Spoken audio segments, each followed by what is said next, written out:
Sir কি হাঁহি আছে বুঝি সুজি নাপাওঁ মোক কি কৰিব খুজিছে ইয়াতে ৰাখিব নেকি সদায় বান্ধি মোক धैर्य धर बेनो भाई आंनि लाभ स्ट'रिया बे जाबाय आंनि हाबा खालामनायनि खायदा आरो सिखाव बदमासफोरखौ हमनाय खायदाथ' दंसैयानो मेल्ला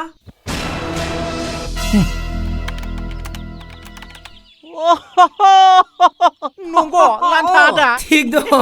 दं ओइ टेङा खाबि थांलाय सिथासो हैलै है दे खा जाना लाथोलै खाइलो भाइ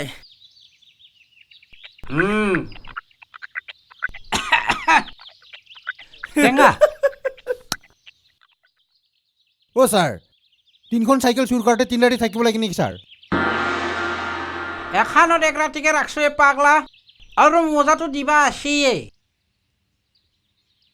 তোৰ কেছ ইয়াত শেষ নহয় ৰ'দত যাব লাগিব ছাৰ মই ৰ'দত থাকিব নোৱাৰোঁ ছাৰ এই ৰ'দৰ কথা কোৱা নাই বৰপেটা ৰ'দ সদৰ থানা অ' ছাৰ চাইকেল চুৰকো ৰ'দত পঠাই ইয়াতে চেটেল কৰিব নোৱাৰে আপুনি আচ্ছা চাইকেল কি কাৰণে চুৰ কৰিছিল কচোন ছাৰ 1 নম্বৰ ভালপোৱাৰ ছোৱালীটো বোলে মোক এৰিব মেখেলা চাদৰ নিদিলে 2 নম্বৰটো ক মেখেলা চাদৰ পোৱাৰ পিছত নাকফলি বিচাৰিলে নহ'লে বোলে বিয়াৰ তাৰিখে নিদিয়ে হয় নেকি 3 নম্বৰটো কচোন ছাৰ 600 টকীয়া দামী মূৰত লোৱা অৰণি লাগে অহাকালি মন্দিৰত বিয়াত পিন্ধিবৰ কাৰণে কেতিয়া কৈছিল যোৱাকালি ছাৰ আচ্ছা বিয়াটো ক'ত কৰাৰ কথা আছিল মন্দিৰত আচ্ছা যোৱাকালি কৈছিল যদি তোমাৰ বিয়া আজিয়ে হয় ছাৰ বামুণে আজি 9 বজাতে যাব দিছিল ঐ কি সিজাখলি তাই মা ও তাৰ মানে তই বিয়াৰ কাৰণে চাইকেল চুৰ নাম ললি বাচ্চা সঁচা প্ৰেমৰ কাহিনী থাকে ছাৰ হ'ব প্ৰেমৰ পাত্নী দিবি মোক তোৰ ছোৱালীৰ ফোনৰ নাম্বাৰটো ক কিয় ছাৰ তোৰ সঁচা প্ৰেমৰ কাহিনীটো জানিব খুজিছো পাগল নাম্বাৰটো ক 9864179773 ঐ ৰাইটাৰ বাবু ঔ ছাৰ ইয়াৰ ফোন নাম্বাৰটো লিখি ল আৰু তাৰ ছোৱালীটোক ফোন কৰ जागोन ছাৰ আৰু চাইনটো ৰাখি তাক এৰি দি ঐ ইফালে বিয়াত মাতবি না আমাক মাতিম ছাৰ আমাক ৰখিলে ফুলৰ মাথাই লহৰাই যাব ঐ খেউনাनै চাইন होनो দে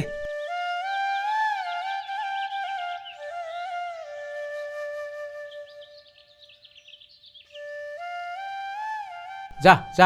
চাইন দিবি যা হ'ব ছাৰ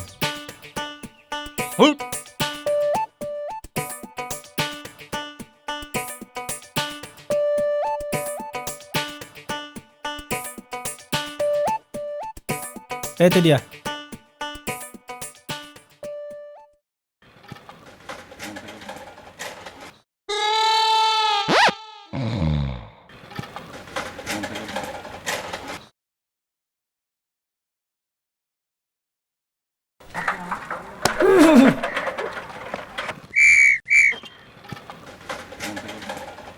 साला ओरिजिनल हिन्जाव नंगौना नङालै बेमानाव माबोरै जुदुलि आंखौ साला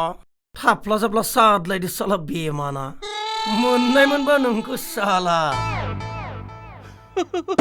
गय खाव मानसिया मा एसे दुरबल सिखावब्रा बेलाय सना रुफा थाखा फैसा खावनो हायामोन गय खावनायावनो थाफ्लियाव बुलाय खर'आव बुलाय आरो जाबायदि जायगायाव बुदोना सा हासुंनो हानाय नंला दं आंलाय धोन दौलत गोनांफोरनि सोबख'नाय बोलो गोनाङा बोलो गैयैखौ दबथायनाय बे उदखारिफोरनि न'खरखौ सिलिंखार खालामनायानो आंनि थांखि येस बे गय सिखावनि केसखौ एन्ट्रि खालामला बाहेराव लांनानै एसे फैस्रोना हरदो ना मा बुङो है सिखावखौ बिदि गारजायो नालै फाग्ला थालिर सिखाव गय सिखाव लाखिबाय थाब्ला माथो थानाया साननैयावनो भर्ति जाजोबगोन बिदिबालाय सिखावफ्रा खावबायसो थागोन दिसन खावालै थ' गय जाहोबानो जागोन जोंखौ आंसो जाहोनांगौ जों मालायफोर बायदि थाखा फैसा जाग्रा नङालै जोंखौ साहा आरो गय जाहोबानो जायो थ' 1 डिग्री जागोन दे ओइ थुद'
मालायनि खालाय खालाय मानो जानांगौ थौ आंनाव गोथाव गोथाव मोनजागोन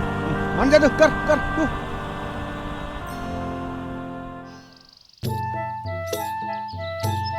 थांफानो जारौ आंजों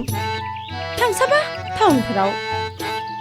जाम्बि गुवाहाटि टाउना आसामनि गेजेराव बयनिख्रुइबो मुंदांखासिन टाउन गुसु बारहावा सुदेम नांसाबा आंनो सोर सुदेम बेलाय जाम्बि सुदेम माने गुसु जागोन दे आफा नोंल' थान्दा गुसु मेलेमजों मोजाङै फरायनानै गिदिर मानसि जानानै फैदो दे आबा दे जागोन आयै दे आबा दे मोजाङै थां था जाम्बि दे थां जाम्बा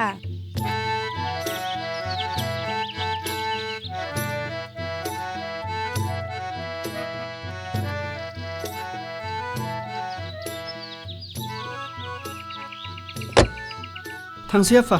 अ दे जागोन फिसा दे मोजाङै थांदो जागोन दे मोजाङै थाहैदो बाबा दे जानला मोनला दा बेरायलाबाय दे टाइमाव जा मोजाङै फराय नाब्ले था थां जाम्बा मोजाङै थाहै फैबाय था बाय बाय बाय मोजाङै थां बाय bye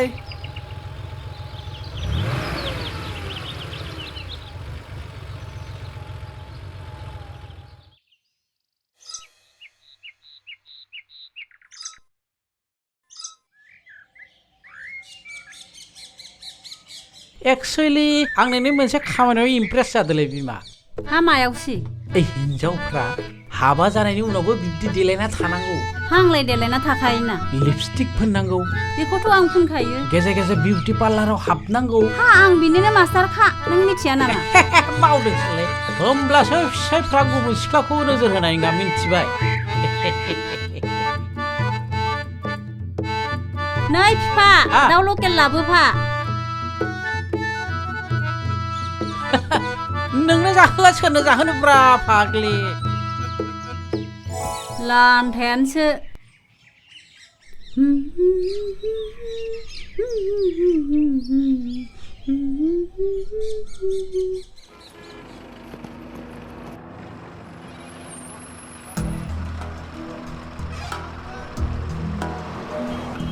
hi Hema how R you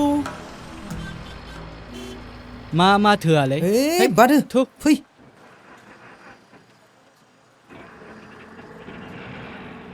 देखो माँ पिताजी इतना मेहनत से पढ़ने के लिए गुवाहाटी भेजा है यहाँ पे ड्रग्स पी के बेवरा होकर घूम रहे हैं वो लोग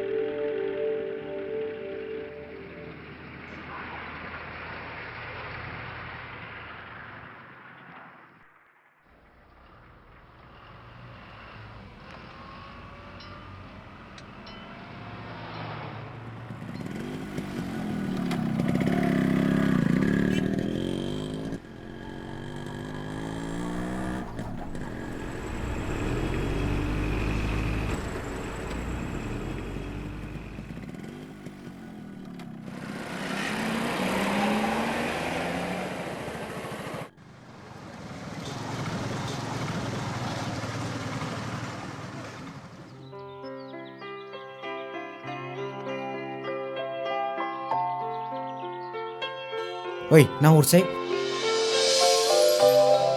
ओइ सोरबा निउ कामार जानो हागौलै ओइ फै फै मा लोगोसे फैनाय फैलाय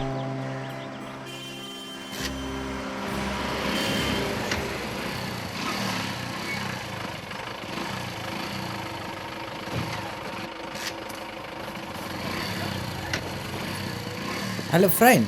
what's your name? सिमां Nice to meet you, my friends. बहा थाङो दालाय कलेजाव क्लास दङ